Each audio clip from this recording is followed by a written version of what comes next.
Well, good morning, everybody. You're all very downbeat this morning. I thought this was going to be a big, proud moment. I mean, it's taken you 8.5 years of bullying, of lying, of ignoring democratic referendums. 8.5 years it's taken you to get this treaty through, and on the 1st of December, you will have it.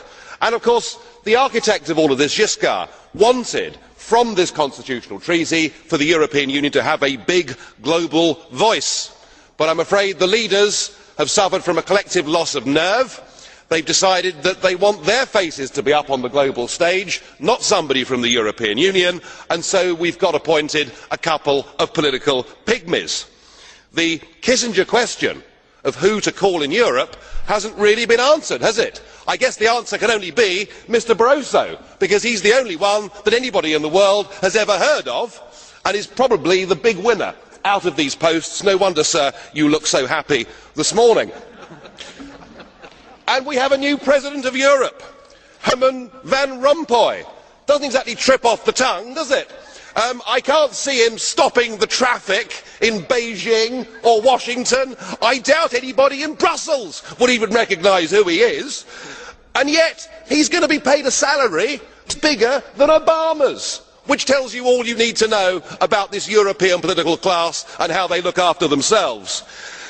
But at least he's an elected politician, unlike Baroness Cathy Ashton, who really is the true representation of the modern day political class. In some ways she's ideal, isn't she? She's never had a proper job and she's never been elected to anything in her life. So I guess she's perfect for this European Union. Excuse me, Mr Farage. Yes. I would like to put down your postages. You made your presentation. Right, okay. Is Just enough for calm us. down, chaps. Okay, Calm down, chaps. please continue.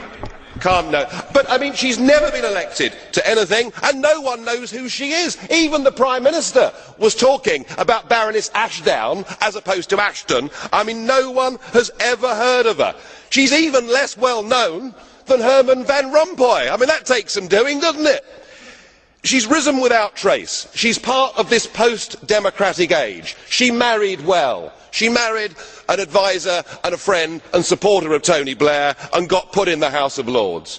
When she was in the House of Lords, she was given one big job, and the job was to get the Lisbon Treaty through the House of Lords, and to do so pretending that it was entirely different to the EU constitution. So she's good at keeping a straight face, and she vigorously crushed any attempt in the House of Lords for the British people to have a referendum. So here she is, never stood for public office, never had a proper job, and here she gets one of the top jobs in the Union.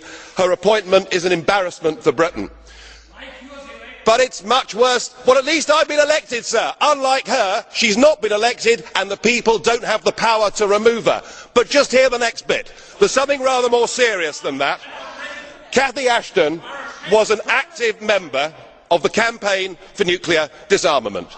In fact, she was the treasurer of the campaign for nuclear disarmament during a period of time when CND took very large donations and refused to reveal the source. What is known is that these donations were obtained by a man called Will Howard, who was a member of the Communist Party in Great Britain.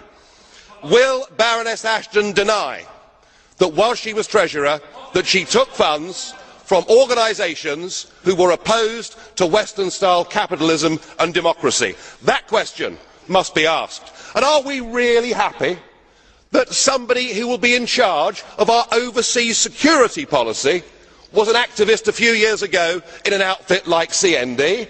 I mean, if we really think that, frankly, we need our bumps felt. I don't think that she's a fit and proper person to do this job. She has no experience, and unless she can answer those questions, did she take money from enemies of the West? That question must be answered.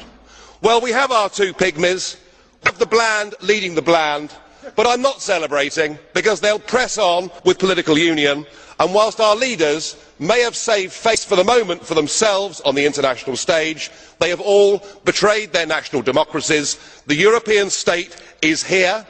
We're about to get an avalanche of new laws because of this Lisbon Treaty, and there's no question in my mind that there has to be a full, free, fair referendum in the United Kingdom to decide whether we stay part of this union or not. I hope and pray that we vote to leave, but either way, the people simply must be asked. Thank you.